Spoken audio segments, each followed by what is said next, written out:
अस्सलाम वालेकुम। Kitchen with Mehreen में खुश आमदीद। गाइस, क्या हाल है? उम्मीद है आप सब लोग ठीक होंगे, खैरियत से होंगे। तो आज हम बनाने वाले हैं आलू गोश्त। आलू गोश्त बनाने के लिए हमें जिन चीज़ों की ज़रूरत होती है, इसमें से मैंने कुछ हाफ के जी गोश्त लिया है। 2 आलू लिए, उसको मैंने काट लिया। लहसुन और अदरक का पेस्ट तैयार कर लिया। 2 लाल टमाटर लिए, उसको मैंने बारीक बारीक से काट लिया। 1 प्याज लिया, उसको बारीक बारीक से काट लिया। धनिया और जीरा बारीक पिसा हुआ आधा चम्मच। 1 चम्मच नमक, आधा चम्मच सुरख मिर्च का पाउडर लिया। आधा चम्मच हल्दी। सब्ज धनिया, उसको मैंने बारीक बारीक से काट लिया। और मैंने दो छोटी इलायची, बड़ी इलायची, दालचीनी, लौंग, बादियन का फूल, ये मैंने लिया।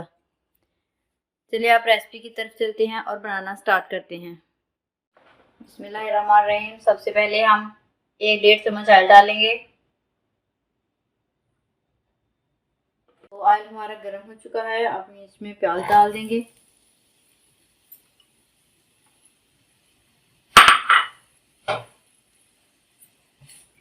अगर ठंडे ऑयल में प्याज डालते हैं तो जल्दी ब्राउन नहीं होते, क्योंकि हमें इसे गोल्डन करना है। तो अगर ऑयल गर्म हो तो ये जल्दी गोल्डन हो जाते हैं। तो इसमें शामिल कर देंगे 2 छोटी इलायची, 2 लौंग, बड़ी इलायची, दालचीनी और बादियन का एक फूल। जो छोटी इलायची है वो खुशबू के लिए, और बड़ी इलायची गोश्त की स्मेल खत्म करने के लिए। अक्सर लोगों के शोरबे वाले गोश्त में शोरबे से गोश्त की कच्ची कच्ची स्मेल आती है, तो बड़ी इलायची डालने से गोश्त की कच्ची स्मेल नहीं आती, खत्म हो जाती है। तो हमारा प्याज गोल्डन हो चुका है। अब हम इसमें ऐड करेंगे लहसुन और अदरक का पेस्ट।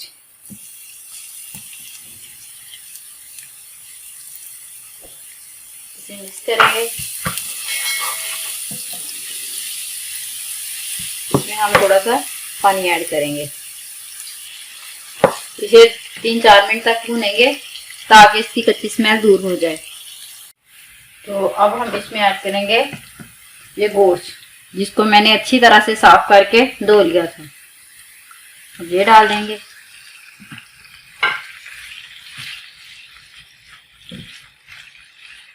इसे मिक्स करेंगे।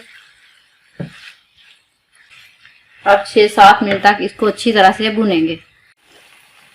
तो हमने गोश्त को 6-7 मिनट तक अच्छी तरह से 7 मिनट के लिए भून लिया है। देखिए माशाल्लाह से इसका कलर भी चेंज हो चुका है, ब्राउन हो गया है। अब हम इसमें डालेंगे लाल टमाटर। ये सिर्फ टमाटर ऐड कर देंगे। अब इसे मिक्स करेंगे। तो अब हम इसमें डालेंगे आधा चम्मच हल्दी,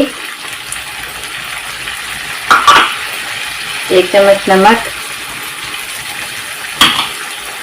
आधा चम्मच सुरख मिर्च का पाउडर। इसे मिक्स करेंगे।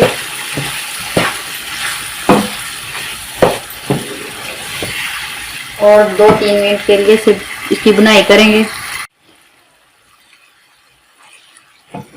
तो अब हम इसमें आधा गिलास पानी डाल देंगे ताकि गोश्त हमारा गल जाए।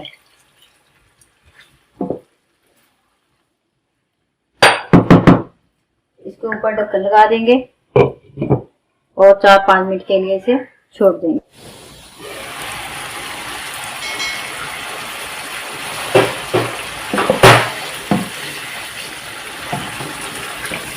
तो अब हम इसमें ऐड करेंगे आलू। इसे मिक्स करेंगे।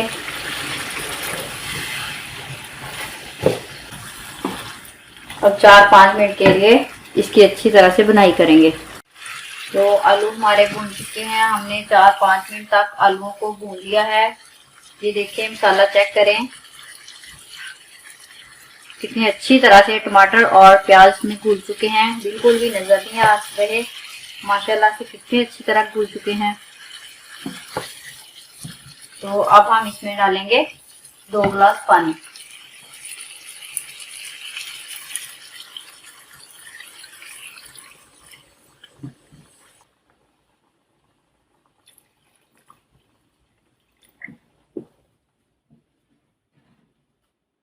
तो इसे हम ढक्कन लगा के 4-5 मिनट के लिए छोड़ देंगे ताकि इसको 3-4 उबाले आ जाएं और शोरबा हमारा पक जाए।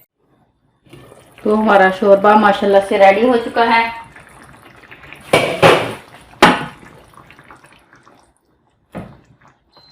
अब हम इसमें ऐड करेंगे जजीरा और धनिया बारीक पिसा हुआ।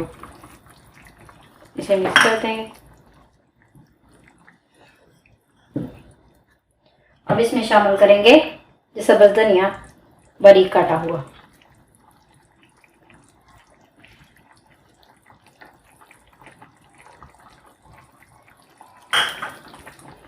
इसे मिक्स करेंगे। तो हमारा शोरबा माशाल्लाह से बन के रेडी हो गया है। ये देखें, इसके ऊपर कोई प्याज कोई टमाटर बिल्कुल नज़र नहीं आ रहा। अब इसे डिश आउट करते हैं। ये देखें माशाल्लाह से हमारा शोरबा कितना अच्छा और तैयार हुआ। बहुत अच्छी लुक है इसकी। आप भी इसे ट्राई ज़रूर करें और कमेंट बॉक्स में मुझे फीडबैक ज़रूर दें। तो कैसी लगी आपको रेसिपी? अगर पसंद आई हो तो लाइक शेयर और चैनल को सब्सक्राइब कर देना। दोबारा हाजिर होंगे मज़ीद रेसिपी के साथ। तब तक के लिए इजाज़त दीजिए। अल्लाह हाफिज़।